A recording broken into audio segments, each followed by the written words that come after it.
2004 suñu premier album. solo ba 2019. en fait c'est 15 ans. 15 ans de carrière solo en fait. ban bilan ngay def ngay tiré ci. oh sant yàlla am ci lu ñu xaarul woon. très sincèrement dañu commencé woon rek par woy baat bi comme tu dis ah bu ñu woyee rek gel yi nañu rek ñu commencé. commencé fuy quoi di jaay xam nga commencé par di charmer. dem ba mu nekk maintenant une mission.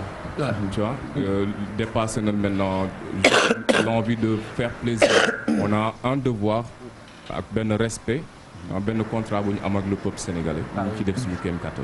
mais ci respect boobu noonu Carlou bu ñuy xool nga commencé de ci participer dans beaucoup d'albums que ça soit dans le rap que ça soit dans l'acoustique et tout ça tey bu ñuy ñëw ci sa carrière 15 ans après depuis la sortie de ton premier album qu'est-ce que tu peux lan nga gis ne vraiment musique soxla nañu ko pour aller de l'avant sur le plan international parce que au-delà de Dakar aussi wër nga àdduna loo xamante ne tey gis nga ne lii téye naa loo xamante ne j'ai vu le chemin en fait comme ni ñu koy waxee.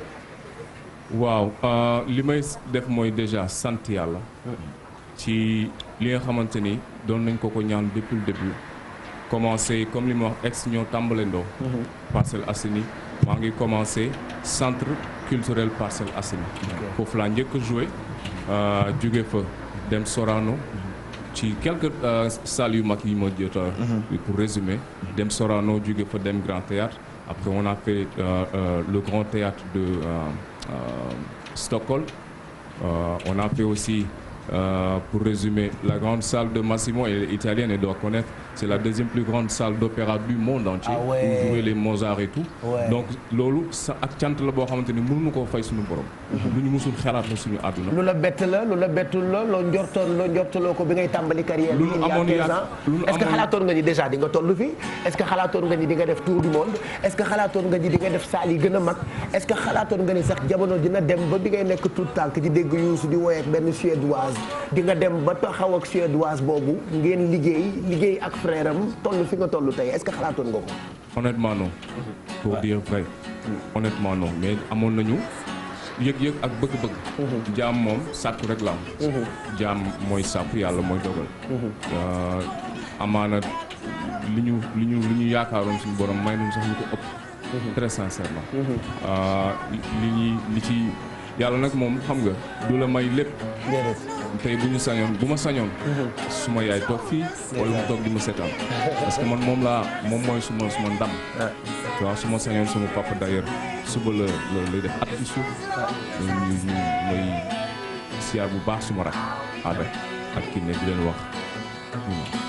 ñu téye il faut qu'il arrête mu ngi ñuy triste loo sax alors que sànq ba tey ça fait partie de la vie donc mu ñuy jooyloo sax alors que ñun sànq ba tey ñu ngi kontaan gis nga kii non mais lu mënul ñàkk na moi je dis souvent yàlla bu la mayee li nga gën a bëgg daf la ciy tegal li nga gën a bëgg voilà loolu mënul ñàkk ci surtout moment bi nga xam ak sa yaay peut-être fekkee wuñu lii mais tey man leer na ma ni comme je dis souvent bu ñu dellu si waatoon doo defaraat sa toogaay parce que def nga ascension bu extraordinaire boo xamante ni tey référence nga pour génération bii di doog a dugg ci musique de façon générale lan nga considérer sa bopp rappeur ou chanteur? la grande question. toujours posée.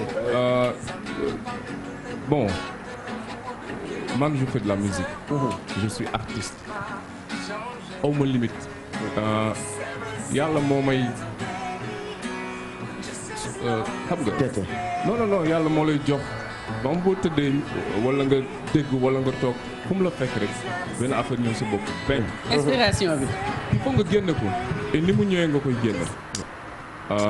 damay rejoindre Prince lu mu waxoon àdduna bi ñëpp xam nañ Prince le talent qu'il a. mu ne moom su bëggee déglu musique bu bees da koy defar. man maa ngi si gis-gis boobu man sama philosophie loolu. lu ñëw sama bopp rek ma koy def. le problème c'est lan la Carlou di def. mais lu tax lu Carlou def booy yi ci ginnaaw accepter ko et puis consommer ko. c'est que loolu moo war a am.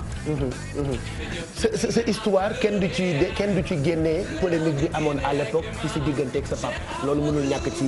li ñuy célébrer ñu koy def xamoon nañ parce que lu la topp la au départ ñun comprendre ñu woon nu mu demee après y a eu des interviews expliqué ti mais baax na di fàttaliwaat voilà affaire boobu noonu après 15 ans.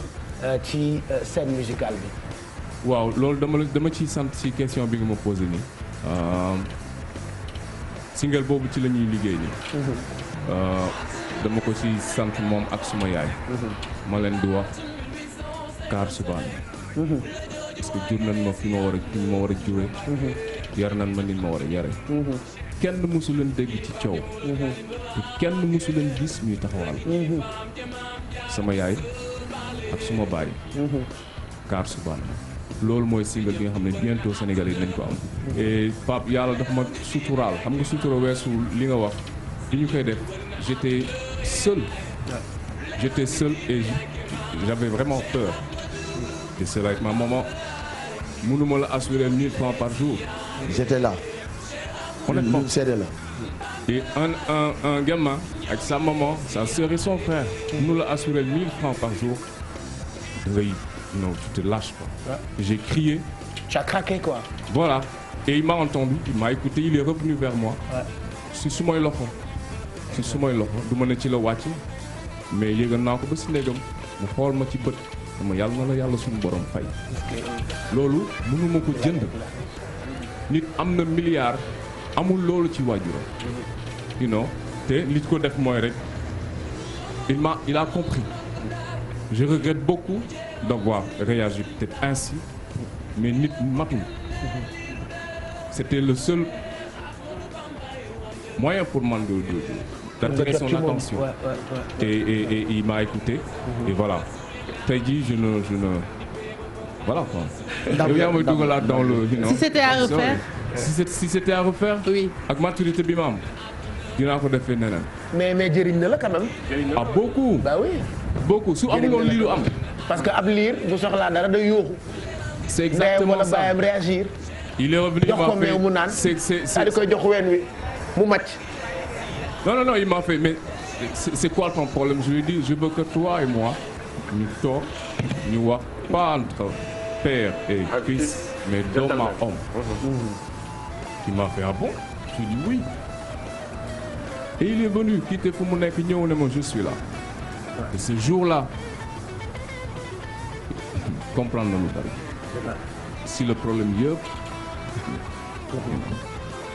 et tey Dieu merci alhamdulilah. mais est-ce que yomboon na ci yow parce qu'il était jeune xale nga woon période boobu noonu commencé nga siiw rek polémique am li xale yi tuddee léegi buzz ci jamono yooyu noonu ngeen koy am daanaka yi xew léegi sax xewul quoi est-ce que c'était supportable pour toi nekk xale siiw ba pare am polémique boo xamante ni presque adduna bi yëpp la ñu ko doon waxtaan. et puis comment il a eu le cran d'assumer parce que dafa woy bi après mënoon na laqatu ne peut-être c'est pas du sama woy. keneen laa ko woyal je me suis juste inspiré mais bu ñu koy interviewé il assume tenir ay propos yoo xamante ne ci même sens woy bi lay dem.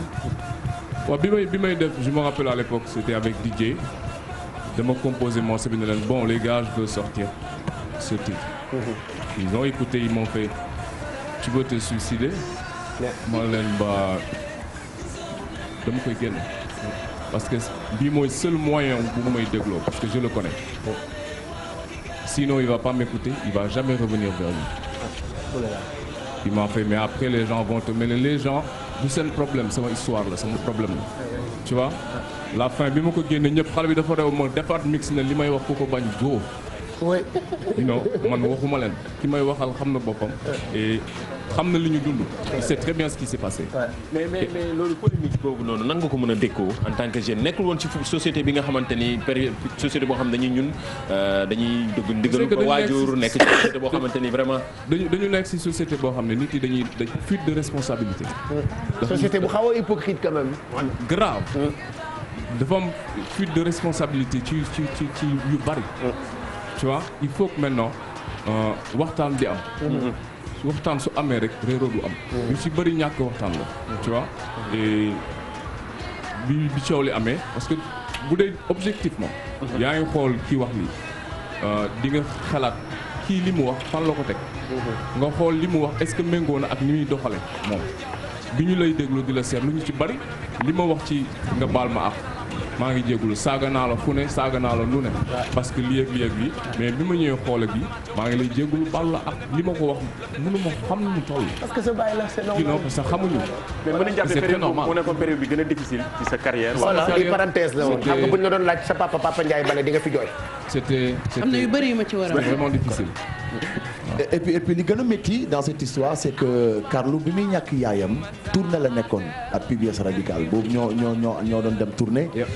Et puis en pleine tournée je me rappelle ñun ñu ngi jóge Tamba ma yegg si fa lañ jotee nouvelle bi mais après ñun ñëpp on était désemparés kenn mënuloon xool Carlou dans les yeux parce qu'il est resté solide.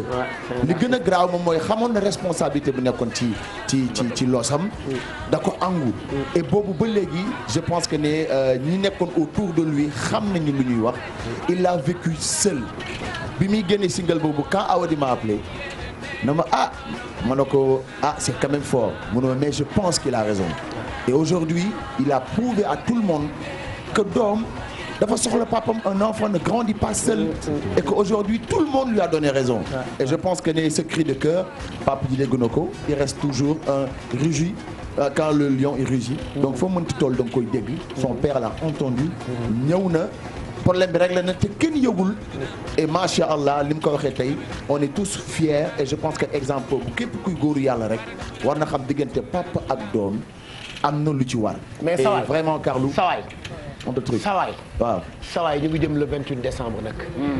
waaw léegi le 28 décembre. ñu transité. mooy. sunu 15 ans yi suñu date la bii mooy date bu mag bi.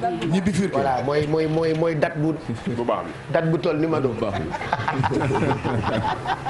ndax date bu gàtt le 28 décembre Carlou mu ngi jëm Grand Théâtre léegi balaa ñuy détailler datu 28 décembre bi dama bëgg ñu xool téléspectateurs yi woote depuis ce matin ci numéro téléphone yi nga xamante ni ñoo affiché wu ci suufu écran bi ku dugg ma àndandoo ak yow ci Teranga Sénégal alors Teranga Sénégal xam nga tableau bii nii may ñëw di leen ko won tous les matins mooy tableau Teranga Sénégal donc tableau bi si vous remarquez bien il y a toutes les régions du Sénégal donc bu ngeen wootee léegi nii région bu ngeen tànn dama leen koy ibil la fa ne yéen a ko moom donc démb tànnoon